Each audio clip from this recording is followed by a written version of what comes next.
faire une histoire quand même très courte,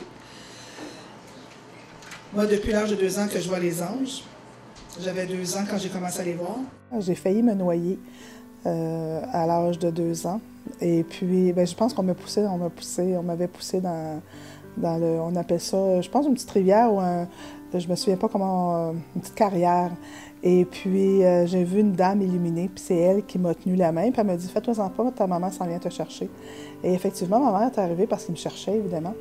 Et quand je lui ai dit ça à ma mère, elle l'a cherché partout, dans la ville, dans la rue, pour cette dame-là, puis elle ne l'a jamais retrouvée. Et je me souviens, moi c'était vague, c'est ma mère qui m'a répété cette histoire-là un peu plus tard. Elle m'a dit « Je ne sais pas si tu te souviens, à 2 ans. » Puis ma mère me contait aussi que vers l'âge de 5 ans, je prenais un plaisir fou de dire des choses à mes oncles et tantes.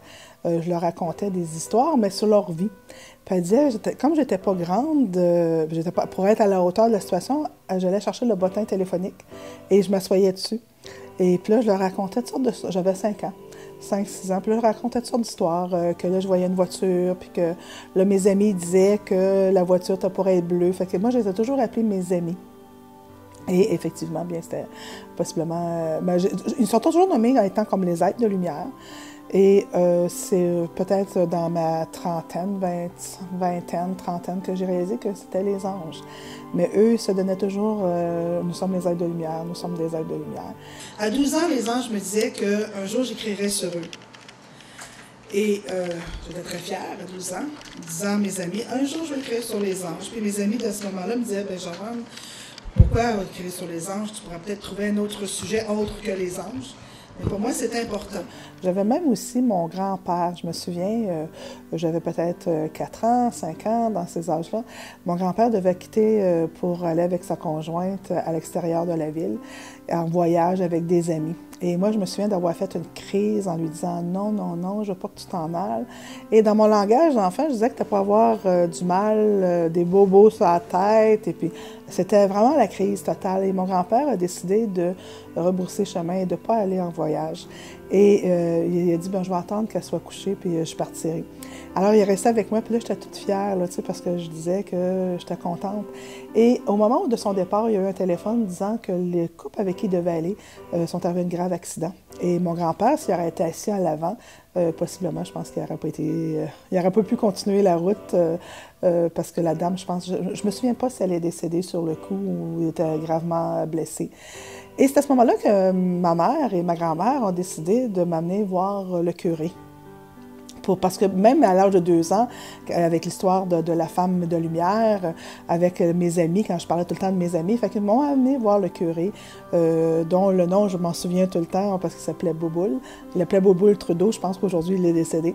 Et je ne sais pas combien de fois qu'il m'a béni, qu'il m'a purifié. Puis il disait tout le temps, bon, ça va passer, là, t'sais. Mais ma mère avait toujours peur que je sois envahie par de mauvaises vibrations. Alors, pourtant, j'étais tellement jolie, fait que je n'avais pas à être envahie par des mauvaises vibrations, mais c'est ça, c'est qu'ils m'ont... il m'a bénie à plusieurs reprises, et puis un jour, il a dit à ma mère, il dit, tu vas voir, ça va passer, puis elle ne se souviendra plus de ça. Alors, j'ai l'impression que ça continue, mais toujours dans la bonne direction. Et quand j'ai eu 20 ans, alors j'ai dit aux anges, je suis prête. Et les anges m'ont dit, non, cher enfant, vous n'êtes pas encore prêt pour écrire sur nous. Alors, j'étais un petit peu découragée. 25 passent, 30 ans. À 30 ans, je me suis dit, je suis rendue à 30 ans. J'en ai vécu des choses, je n'étais pas encore prête.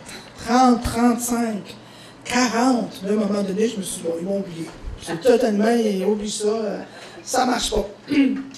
Quand j'ai eu, je ne m'en souviens pas si c'est 45, 46 dans ce bout-là, les anges m'ont dit, OK, cher enfant, vous êtes maintenant prêts. Oh, un instant, moi, je ne l'étais plus. Moi, j'avais passé à autre chose. Alors, je me suis dit, ben là, comment je fais pour écrire sur vous? Qu'est-ce que j'écris? Alors, c'est là qu'ils nous ont dit, ben, on va tout vous dicter quoi dire, on va vous montrer et vous allez expliquer.